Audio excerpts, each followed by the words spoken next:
আমরা হয়তো 5ই অগস্ট একটা স্বৈরাচারী সরকারের পতন ঘটিয়েছি এবং একজন স্বৈরাচারী শাসককে এই দেশ থেকে পালাতে বাধ্য করেছি, কিন্তু আনফরচুনেটলি দুর্ভাগ্যজনক একটা ঘটনা হচ্ছে যে সেই স্বৈরাচারী সরকারের কিন্তু দোসররা তারা কিন্তু এই দেশেই রয়ে গেছেন এবং তারা যেহেতু পালিয়ে যেতে পারেন নাই, তারা বিভিন্ন সময় বিভিন্নভাবে আসলে আমাদের উপর চড়াও হচ্ছেন এবং মিডিয়া সমাজের বাইরে না, দেশের বাইরে বা রাষ্ট্রের বাইরের কিছু না। সো মিডিয়াতেও এরকম অনেক দোসর আছেন, ছিলেন, তারা নানানভাবে নানান সময় সেই সুযোগ সুবিধাগুলো নিয়েছেন, তারা তাদের জায়গা শক্ত করেছেন, কিন্তু আনফরচুনেটলি আমাদের জন্য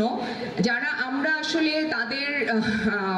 তাদেরকে অনুসরণ করার কথা ছিল, আমাদের জন্য কিছু রেখে যেতে পারেন নাই বেশিরভাগ সময়। সো আমরা যারা মধ্যবয়স্ক আছি, আমার 41 বছর বয়স, যারা মধ্যবয়স্ক আছি তারা আমরা চাই আসলে যে যারা ইয়াং আছে তারা যেভাবে আমাদের মিডিয়াটাকে দেখতে চায়, যেভাবে সাজাতে চায়, আমি আজমেরী হক বাঁধন, আমি সেইভাবে আমার মিডিয়াকে দেখতে চাই, কারণ আমি এই জায়গাটাকে বিলং করি। আমি বাংলাদেশের এমন একজন আর্টিস্ট যে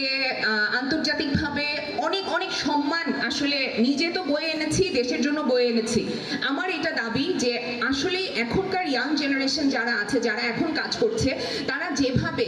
এই মিডিয়াটাকে দেখতে চায়, আমাদের সম্মানটা সমাজে যেই জায়গায় নিতে চায়, আমরা তাদের সাথে একসাথে হয়ে কাঁধে কাঁধ মিলিয়ে আমরা যাতে আমাদের কাজটা করতে পারি। আর যারা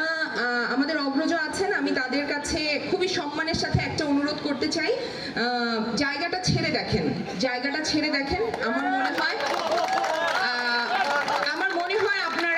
আপনারা খুব একটা